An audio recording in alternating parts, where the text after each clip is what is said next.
Good morning student. आज आपण 10th standard 3rd नंबरची पोएम बघणार आहोत, जिचं नाव आहे सुक्ती सुधा. आता सुक्ती सुधा म्हणजे काय, तर जर आपण याची संधी केली तर सुधा, जर हा आपण वर्ड घेतला, सुधा म्हणजे काय, अमृत, ठीक आहे. आणि सुक्ती म्हणजे काय, तर सुवचन, म्हणजे जे काही चांगल्या गोष्टी काही शब्दांमध्ये ज्या मांडलेल्या असतात त्या म्हणजे सुवचन. तर आता आपल्याला या पोएममध्ये काय बघायचं आहे, सुक्ती सुधा म्हणजे सुवचनांचे अमृत बघायचे आहे. आता सुवचनांचे अमृत म्हणजे काय, तर काही काही कवी जे असतात त्यांना जो दीर्घकाळाचा अनुभव आलेला असतो किंवा त्यांचं जे काही निरीक्षण असतं ते सगळं काही अनुभव आणि निरीक्षण हे ते आपल्या 4 ओळींमधनं किंवा 2 ओळींमधनं असं मांडलेलं असतात. आता त्या 4 ओळींमध्ये त्यांचा एक्सपिरियन्स म्हणजे जो अनुभव किंवा निरीक्षण आहे ते कशा प्रकारे मांडलेलं असतात की ते वाचल्यानंतर लगेच आपल्याला त्या गोष्टी लक्षात, म्हणजे आपल्याला त्या आवडल्या पाहिजे. कोणत्या गोष्टी, ज्या गोष्टी आपण कधीही ऐकलेल्या नाही आहेत किंवा ज्या गोष्टी आपल्याला माहिती नाही आहे किंवा कधी ती गोष्ट आपल्या लक्षात आलेली नसेल, तर अशा गोष्टी जर आकर्षकपणे एखाद्या श्लोकमध्ये मांडलेल्या आहे आणि तो श्लोक वाचल्यानंतर जर आपल्याला लगेच त्या एकदम आपल्याला सुद्धा आवडत असेल तर त्याला सुक्ती सुधा म्हणतात. जसं प्रत्येक श्लोकच्या शेवटी काहीतरी छोट्याशा लाईन्स आलेल्या आहे की ज्याच्यातनं आपल्याला पुष्कळशा गोष्टी शिकायला मिळतात. तर आपण ही पोएम स्टार्ट करूया. पहिलं काय दिलेलं आहे, विद्या नाम नरस्य रूपम अधिकम प्रच्छन्न गुप्तम धनम विद्या भोगकरी यशः सुखकरी विद्या गुरुणाम गुरुहु विद्या बंधु जनो विदेश गमने विद्या परम दैवतम विद्या राजसु पूज्यते न तु धनम विद्या विहीनः पशुहु.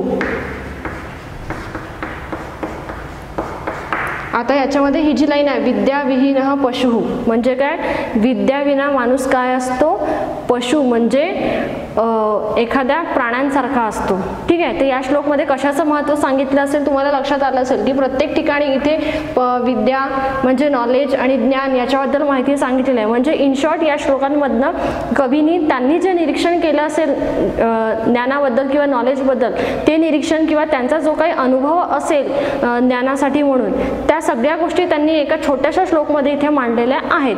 तर त्या कशा तऱ्हेने मांडलेल्या आहेत की विद्या नाम नरस्य रूपम अधिकम. आता विद्या नाम नरस्य रूपम अधिकम म्हणजे काय की विद्या हे माणसाचे अधिकचे सौंदर्य असते. रूपम अधिकम म्हणजे काय, अधिकचे म्हणजे जास्तीचं सौंदर्य असते. म्हणजे फक्त माणूस हा चेहराने सुंदर असतो का बघायला, नाही. जर त्याच्याकडे कोणत्या वेगवेगळ्या गोष्टीचं नॉलेज असेल आणि त्याला त्याबद्दलची भरपूर माहिती असेल तर त्या सगळ्या गोष्टींनी सुद्धा त्याचं रूप हे वाढत असतं. म्हणजे विद्या नाम नरस्य रूपम अधिकम म्हणजे विद्या हे माणसाचं जास्तीचं असं एक सौंदर्य आहे. त्याच्यानंतर आहे प्रच्छन्न गुप्तम धनम.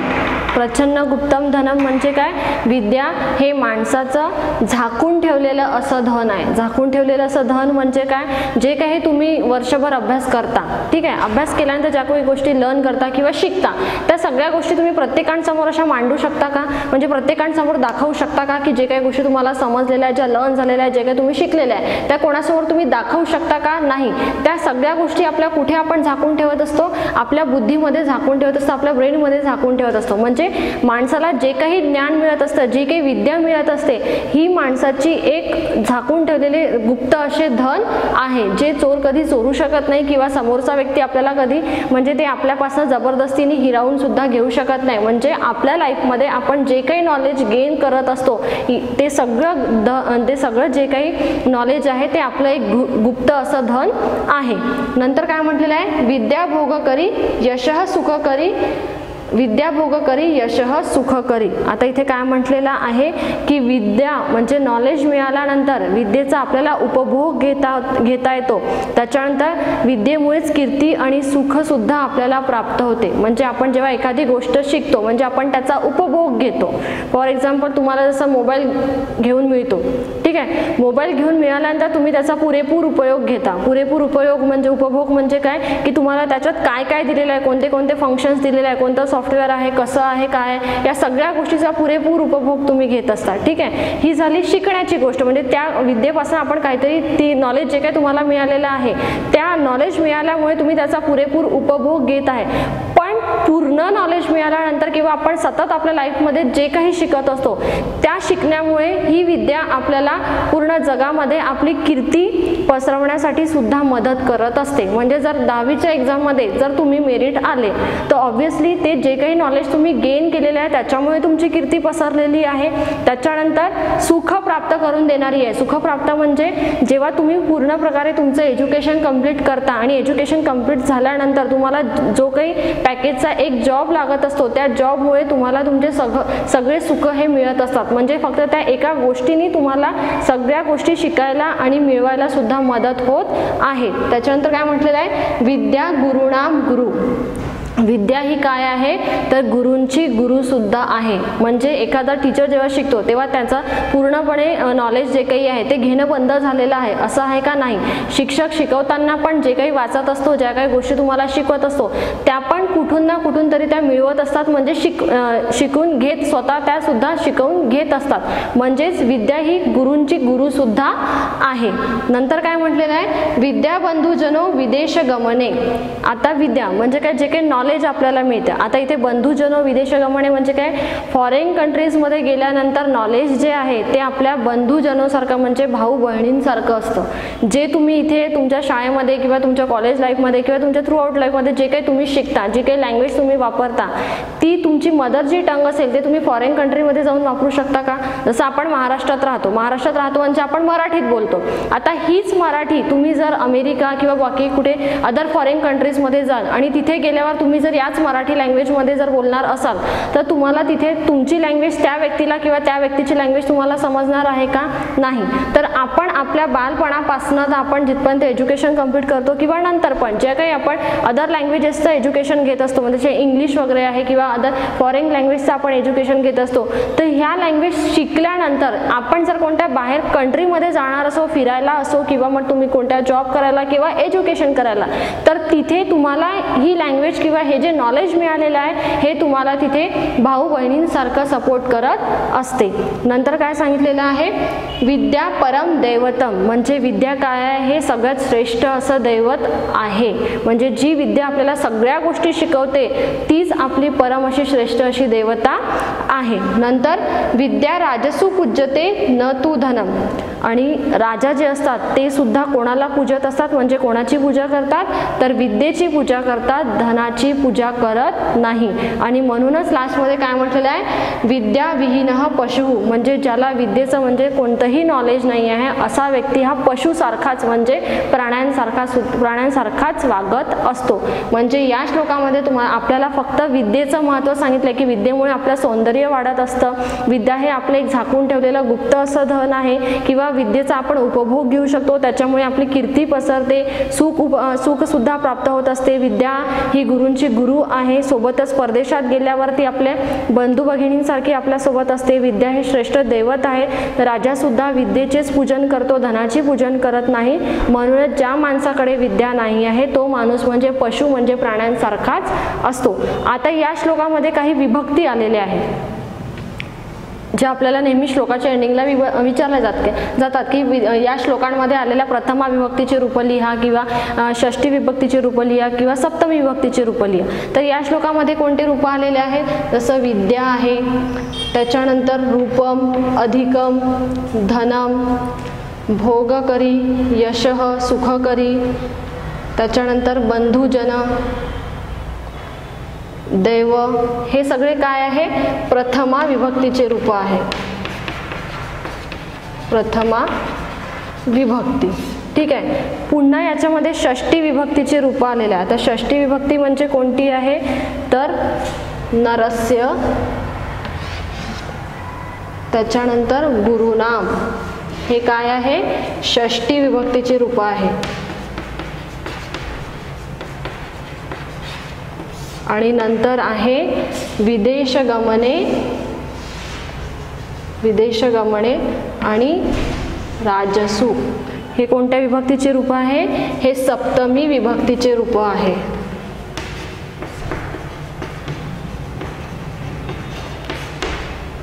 त्याच्यानंतर इथे एक लट लकार म्हणजे क्रियापद आलेलं आहे. हे काय आहे पूज्यते, हे लट लकाराचं रूप आहे.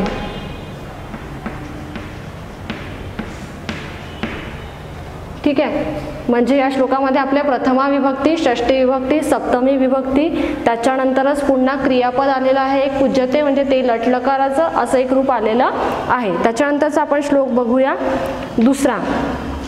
निंदन्तु नीति निपुणा यदि वा स्तुवन्तु लक्ष्मीः समाविशतु गच्छतु वा यथेष्टम अद्यैव वा मरणमस्तु युगांतरे वा न्यायात पथः प्रविचलन्ति पदम न धीराः.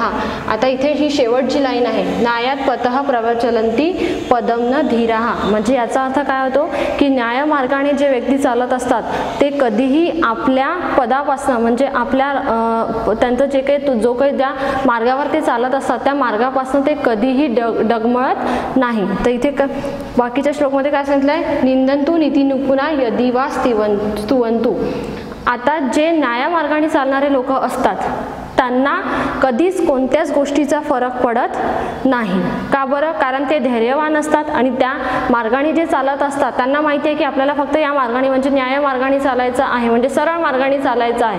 तर या मार्गाने चालत असताना त्यांच्यावर कोणतेही संकट आले किंवा लोक त्यांना काहीही बोलले किंवा काहीही त्यांच्याजवळ आलं किंवा मरण जरी त्यांच्यासोबत आलं तरी त्यांना या गोष्टीचा फरक पडत नाही. म्हणजे काय, ते आपल्या मार्गापासून पाऊलभरही कुठेही डगमगत नाही किंवा बाजूला होत नाही. तर ते कसे इथे सांगितलेलं आहे, निंदन्तु नीति निपुणा यदि वा स्तुवन्तु. नीति निपुणा म्हणजे काय, जे एक्सपर्ट असतात, एथिक्समध्ये जे एक्सपर्ट असतात असे जे लोक असतात ते जर न्यायमार्गावर चालणाऱ्या लोकांची खूप जास्ती स्तुती करेल किंवा जर त्यांची निंदा जरी करत असेल तरी त्या धैर्यवान लोकांना म्हणजे न्यायमार्गावर चालणाऱ्या धैर्यवान लोकांना त्यांचा काहीही फरक पडत नाही. सोबतच लक्ष्मीही समाविशतु गच्छतु वा यथेष्टम. आता पुन्हा सेम तसं सांगितलं आहे की जे धैर्यवान लोक न्यायमार्गाने चालत असतात अशा व्यक्तींजवळ लक्ष्मी म्हणजे काय, संपत्ती ती आली किंवा त्यांच्याजवळची संपत्ती खर्च जरी झाली तरीही त्या गोष्टीचा त्यांना काहीही फरक पडत नाही. आणि तिसऱ्या लाईनमध्ये सांगितलं आहे, अद्यैव वा मरणमस्तु युगांतरे वा.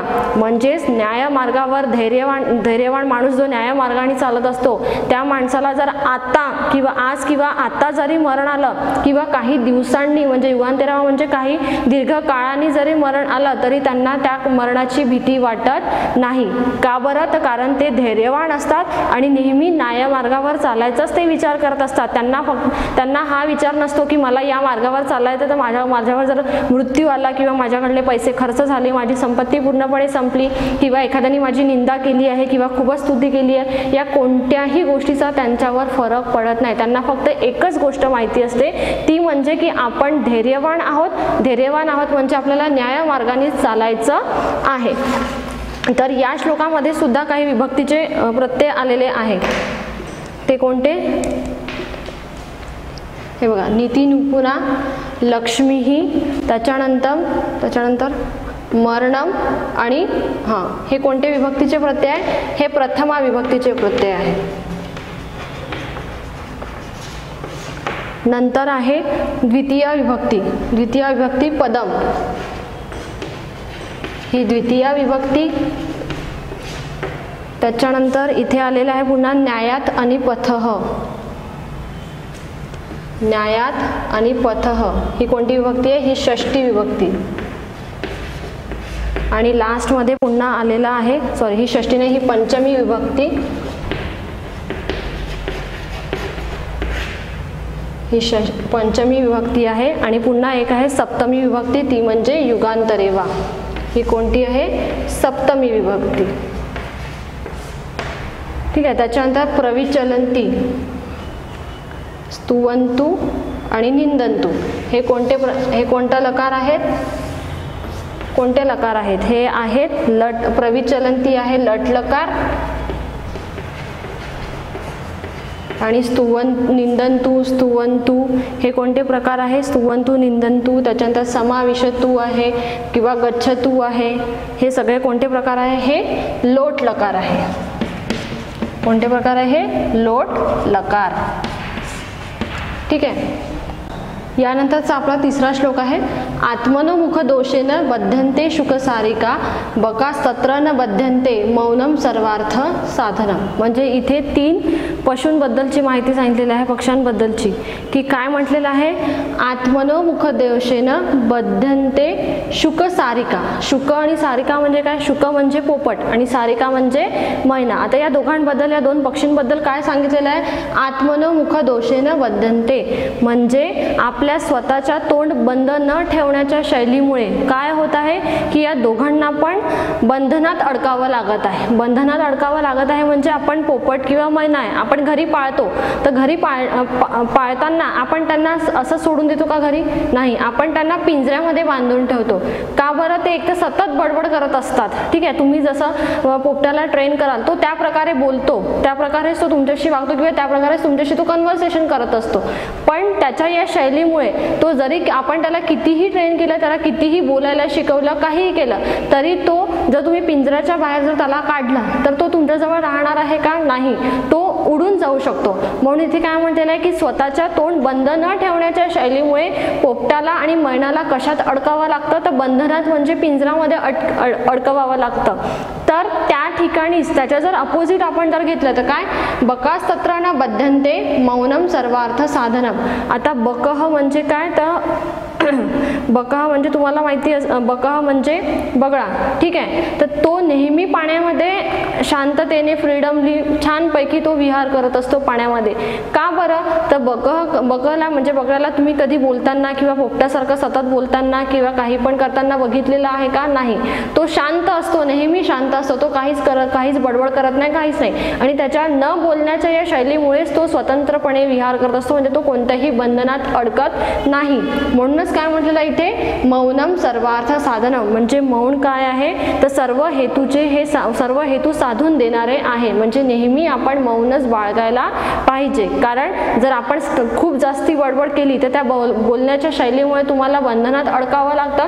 तुम्ही जर शांत राहिले तर तुम्हाला कोणत्याही बंधनात अडकावं लागत नाही. म्हणजेच काय, मौन हे सर्व हेतू साधून देणारे असतात. आता याच्यामध्ये कोणकोणत्या विभक्ती आलेल्या आहे, प्रथमा विभक्ती आलेल्या आहे, त्या कोणत्या आहे, शुक सारिका आहे, त्याच्यानंतर बकाहा, मग मौनम आणि सोबतच सर्वार्थ साधनम, या काय आहे, प्रथमा विभक्ती आहे. ठीक आहे, त्याच्यानंतर सोबतच काय आलेलं आहे, मुखदोषेन तृतीया. मुखदोषेन ही विभक्ती काय आहे, तृतीया. आणि पुन्हा कोणती विभक्ती आलेली आहे इथे, षष्ठी विभक्ती आलेली आहे. षष्ठी विभक्ती कोणती आलेली आहे, आत्मनः. कोणती आहे ही, आत्मनः षष्ठी विभक्ती. आणि आता काही क्रियापद आहे इथे, क्रियापद कोणते आहे, बध्यन्ते. 2 वेळा रिपीट झालेला आहे बध्यन्ते. आता हे कोणता क्रियापद कोणत्या लकारामध्ये दिलेला आहे, तर लट लकार. कोणत्या लकारामध्ये आहे हे, लट लकार. आणि याच्यानंतर आपण बघूया चौथा श्लोक. चौथ्या श्लोकमध्ये काय म्हटलेलं आहे, अल्पामानामपि वस्तूनां संहन्ति कार्य साधिका तृणे गुणत्व मापण्ये बध्यन्ते मत्तदन्तिनः. काय म्हटलेलं आहे इथे, अल्पानामपि वस्तूनां संहन्ति कार्य साधिता. आता अल्पानामपि म्हणजे काय, अल्पानामपि म्हणजे एकदम काही छोट्याशा गोष्टी.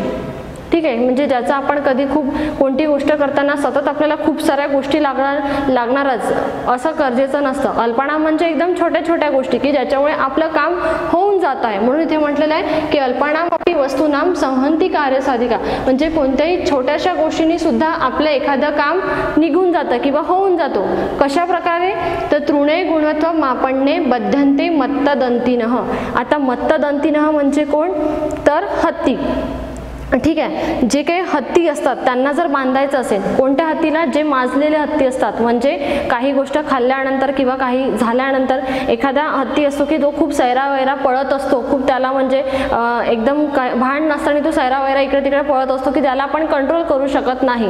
ठीक आहे, असा जो माजलेला जो हत्ती असतो त्याला जर आपल्याला बांधून ठेवायचं असेल तर त्या ठिकाणी एखादी क्षुद्र गोष्ट म्हणजे कोणती, तर गवताच्या काड्या, जे जंगलामध्ये गवताचे जे पातं मिळत बांधत असतात, त्या गवतांच्या पात्यांपासून जी दोरी तयार केली जाते त्या दोरीपासून आपण या माजलेल्या हत्तीला बांधून ठेवू शकतो. म्हणजे काय, आता एवढा मोठा हत्ती आहे तो बांधायचा म्हणजे आपण सतत पहिले आधी विचार करू की एवढ्या मोठ्या हत्तीला आपण कसं बांधणार, याच्यासाठी खूप मोठ्या मोठ्या दोऱ्या लागणार, खूप जास्त या वस्तू लागेल त्या वस्तू लागेल. पण जे जंगलात नेहमी जात असतात किंवा जे जंगलात ज्यांना त्या गोष्टी माहिती असतात ते काय करतात की जंगलातले जे काही गवताचे पाते त्यांना मिळत असतात त्या लहान अशा गवताच्या पात्यांपासून काड्यांपासून एक दोरी तयार करतात आणि त्या दोरींपासून या एवढ्या मोठ्या हत्तीला ते सांभाळून घेतात. म्हणजेच आपल्याला सुद्धा जर एखादं काम करायचं असेल तर ते काम छोटंसं असेल तर त्या छोट्याशा कामासाठी किंवा घरच्या घरी आपण कोणती गोष्ट तयार करत असेल तर प्रत्येक वेळी ती गोष्ट करताना तुम्ही बाहेरूनच ती वस्तू आणायला पाहिजे असं गरजेचं नाही आहे. फॉर एक्झाम्पल आता गणपती फेस्टिवल आहे किंवा कोणते फेस्टिवल येतात, आता ते फेस्टिवल करण्यासाठी तुम्हाला जे काही डेकोरेशन करायचं आहे किंवा वॉट एव्हर जे तुम्ही थिंग्स करणार आहे तर त्याच्यासाठी म्हणून तुम्हाला बाहेरूनच गोष्टी विकत आणणं गरजेचं आहे का? नाही. आपल्याकडे खूप सारे वेस्ट ऑफ मटेरियल्स अवेलेबल असतात, ते मटेरियल्स यूज करून सुद्धा तुम्ही वेगवेगळे डेकोरेशनचे साहित्य तयार करू शकता. म्हणजेच काय, ज्या गोष्टी आपल्याकडे अवेलेबल आहेत त्या छोट्याशा वेगवेगळ्या गोष्टींनी सुद्धा आपण आपलं काम निभावू शकतो. प्रत्येक वेळी ते काम करण्यासाठी आपण बाहेरून वेगवेगळ्या गोष्टी आणल्याच पाहिजे असं गरजेचं नसतं. ठीक आहे. आता याच्यामध्ये प्रथमा विभक्तीचे प्रत्यय कोणते आलेले आहेत? संहतिही, कार्यसाधिका, त्याच्यानंतर आहे गुणत्वम आणि सोबतच मंतदंतीनं. हे काय आहे? प्रथमा विभक्तीचे प्रत्यय आहे. ठीक आहे. नंतर कोणती विभक्ती दिलेली आहे? तृतीया. तृतीयामध्ये काय आहे? तृणैहि आणि आपण्यैहि. तृणैहि आपण्यैहि काय आहे? तृतीया विभक्ती. त्याच्यानंतर सोबतच कोणती विभक्ती दिलेली आहे? षष्ठी विभक्ती. ती कोणती आहे? अल्पानाम. अल्पानाम ही काय आहे? षष्ठी विभक्ती. आणि वस्तुनाम सुद्धा काय आहे? षष्ठी विभक्ती. ठीक आहे. आणि पुन्हा बध्यंते आलेला आहे म्हणजे हे कोणत्या लकाराचा प्रकार आहे? लट लकार प्रत्यय दिलेला, लट लकाराचा प्रकार आलेला आहे. आणि लास्ट मध्ये पुन्हा आपला श्लोक आहे घटम भिन्यात पटम छिंद्यात कुर्यात द्रास भरोहरम येन केन प्रकारेण प्रसिद्ध पुरुषो भवेत. आता इथे काय म्हटलेलं आहे? एखादा म्हणजे आपण ज्या काही सोसायटीमध्ये राहतो किंवा जिथे आपण राहत असतो तिथे एक ना एक असा व्यक्ती असतो की ज्याला स्वतःची प्रसिद्धी स्वतःहून करून घ्यायची असते. स्वतःची प्रसिद्धी स्वतःहून करून घ्यायची असते. म्हणजे त्याच्यामध्ये तो काय करत असतो? त्याच्यामध्ये तो कोणत्याही प्रकारचं काम करण्याचा प्रयत्न करत असतो. म्हणजे लोकांना खूप गोष्टी सांगणे किंवा असं काहीतरी करणे की जेणेकरून लोक त्याच्याकडे बघितलं पाहिजे किंवा त्याला मुद्दाम विचारलं पाहिजे की नाही काय झालं आहे, काय नाही. त्याला म्हणजे प्रसिद्धी मिळवायची आहे म्हणून तो वॉट एव्हर जे काही त्याच्या मनात येईल ते सुद्धा तयार करायला तो तयार असतो. तर त्याच्यानुसारच हा इथे श्लोक सांगितलेला आहे की माणूस काय असतो की कोणत्या ना कोणत्या प्रकारे कोणतेही उपाय करून त्याला प्रसिद्धी मिळवायची असते. आता कोणतेही प्रकार म्हणजे कोणते ते या श्लोकांमध्ये काही छोटेसे दिलेले आहे. घटम भिन्यात. घटम भिन्यात म्हणजे काय? मडके फोडणे. ठीक आहे. एखाद्याला असं वाटत असेल की नाही तो झगडा करत आहे किंवा काही करत असेल आणि लोक जर म्हणजे निग्लेक्ट करत असेल तर तो एखाद्या व्यक्ती काय करतो की एखादी वस्तू आपटतो. आता एखादी वस्तू आपटतो म्हणजे ती घराती कोणती पण असू शकतो, पण बाहेर जर तो असेल तर बाहेर पण रस्त्यावरच्या किंवा कोणत्याही वॉट एव्हर त्या थिंग्स तो आपटू शकतो किंवा फोडू शकतो. पण इथे कवींनी म्हणजे ज्या कवींनी हे लिहिलेलं आहे श्लोक त्यांनी काय म्हटलेलं आहे की त्याला जर प्रसिद्धी मिळवायची असतात तर तो काय करतो? एकदा मातीचे जे मडके आहेत ते सुद्धा फोडतो. त्याच्यानंतर काय? पटम छिन्यात. पटम छिद्यान म्हणजे तो कपडे फाडायला सुद्धा तयार असतो. आणि त्याच्यानंतर म्हटलेलं आहे कुर्यात दास भरोहरम म्हणजे तो गाढवावर बसायला सुद्धा तयार असतो. का बरं? तर त्याला या ना त्या म्हणजे कोणत्या ना कोणत्या प्रकारे त्याला प्रसिद्धी मिळवायची असते म्हणून तो मडके फोडायला म्हणजे कोणतीही वस्तू फोडायला तयार असतो, कपडे फाडायला सुद्धा तयार असतो आणि सोबतच तो गाढवावर बसायला सुद्धा तयार असतो. आणि या श्लोकामध्ये कोणते प्रथम विभक्ती सांगितलेले आहे? प्रसिद्ध आणि पुरुष. हे काय आहे? प्रथमा विभक्तीचे प्रत्यय आहे. प्रथमा विभक्तीचे प्रत्यय आहे. त्याच्यानंतर घटम, पटम, पुन्हा रासभरोहरणम, रासभरोहरणम, पटम आणि घटम. हे काय आहे? द्वितीया विभक्ती. द्वितीया विभक्ती. आणि लास्ट मध्ये आहे तृतीया. तृतीया येन केन प्रकारेण. हे कोणत्या विभक्तीचे प्रत्यय आहे? तृतीया विभक्ती. त्याच्यानंतर लकार कोणते आलेले आहे? भिन्यात, छिंद्यात, त्याच्यानंतर भवेत, हे कोणते आहे? हे लिंग लकाराचे प्रत्यय आहे, लिंग लकार प्रत्यय आहे दिलेले आहेत. म्हणजेच काय, इन शॉर्ट आपण या सुक्ती सुधांमधनं प्रत्येक श्लोकामध्ये आपण वेगवेगळी गोष्ट शिकलेलो आहे की कशा प्रकारे कोणती गोष्ट आपल्या उपयोगाची असते किंवा सोबतच माणसाला कोणत्या कोणत्या गोष्टीचं ज्ञान असायला पाहिजे आणि माणूस स्वतःच्या प्रसिद्धीसाठी म्हणून काय काय करतो, या सगळ्या गोष्टी या श्लोकांमधनं आपल्याला शिकायला मिळालेल्या आहे. थँक्यू.